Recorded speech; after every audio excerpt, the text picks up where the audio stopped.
Segmental spinal. तर segmental किंवा thoracic spinal. तर फक्त थोरॅसिक नाही, इंट्रा ॲब्डॉमिनल अप्पर आणि लोअर पण करू शकतात, पण कॉमनली थोरॅसिक सेगमेंटल म्हणतात त्याला.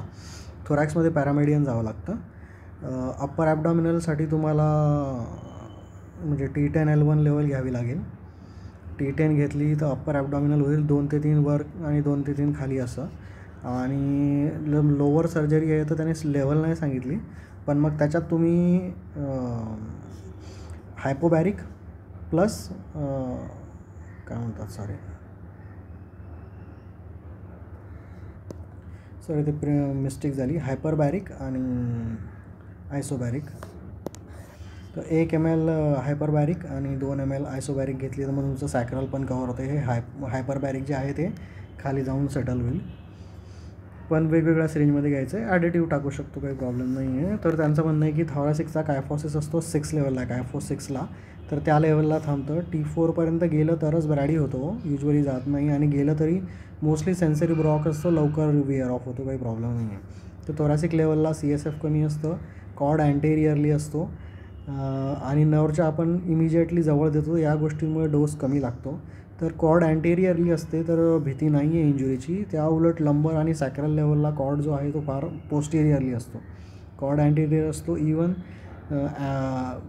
लॅटरल आणि सेटिंगमध्ये आणखी अँटेरियर असतो त्याचं म्हणणं आहे.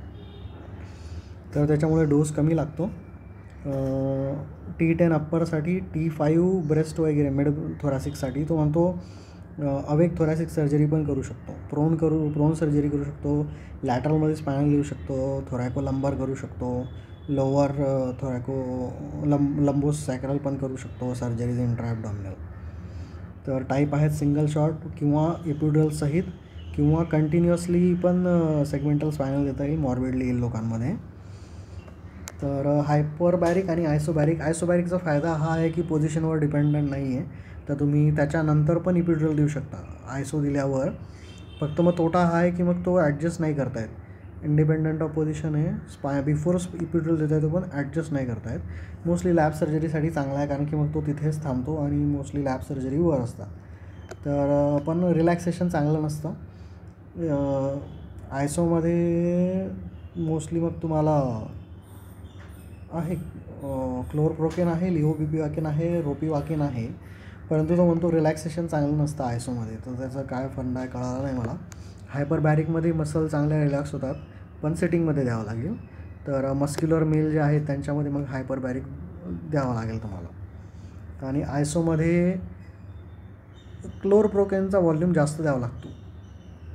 1% आहे ते, तरी त्याचा व्हॉल्यूम जास्त लागतो. 2.5 to 4 ml 40 to 60 minute थांबतं, ॲब्रप्टली end होतं. त्याच्यामुळे तुम्हाला प्रिएम्प्टिव्ह ॲनाल्जेसिया देऊन ठेवायचा आधीच, नाही तर मग कव्हर तुम्हाला काही नाही होणार. लो डोस असल्यामुळे रिकव्हरी लवकर होते, वॉर्डिंग अफेक्ट होत नाही, PONV कमी होतं, इंजुरीचे चान्सेस कमी आहे. अँटेरियर असतं, व्हेंटिलेशन अफेक्ट नाही होत, कारण की डायफ्रामची लेवल वर आहे, 3, 4, 5 आहे, त्याच्यामुळे तो अफेक्ट सर्वायकल ते अफेक्ट नाही होत. फक्त फोर्स्ड व्हॉल्यूम आणि कॅपॅसिटीज अफेक्ट होऊ शकतात ॲब्डॉमिनल मूवमेंट ह्याच्यामुळे, पण तरी हा लेस मोटार आहे. त्यातही तो कफिंगला प्रॉब्लेम नाही होत. आणि ॲब्डॉमिनल मसल्स जे आहेत मोटार अफेक्ट जरी झाल्या तरी लवकर रिकवर होतात, कफिंग अफेक्ट नाही होत. नंतर T4चं आपण बघितलं, व्हिनो डायलेशन नाही होत लंबोसॅक्रल नसल्यामुळे, त्याच्यामुळे हायपोटेन्शनचे चान्सेस कमी आहे. तिसरा जी गोष्ट चालू आहे, ब्रॅडी T4 असेल तर पण तो पण लवकर विअर ऑफ होतो. व्हिनो डायलेशन होतच नाही लंबोसॅक्रल नसल्यामुळे, म्हणून हायपोटेन्शनचा चान्स कमी असतो. इंजुरी नाही होत कारण की अँटेरियरली असतं, झाला तर खूपच रिस्क आहे, बट कम्पेअर्ड टू दॅट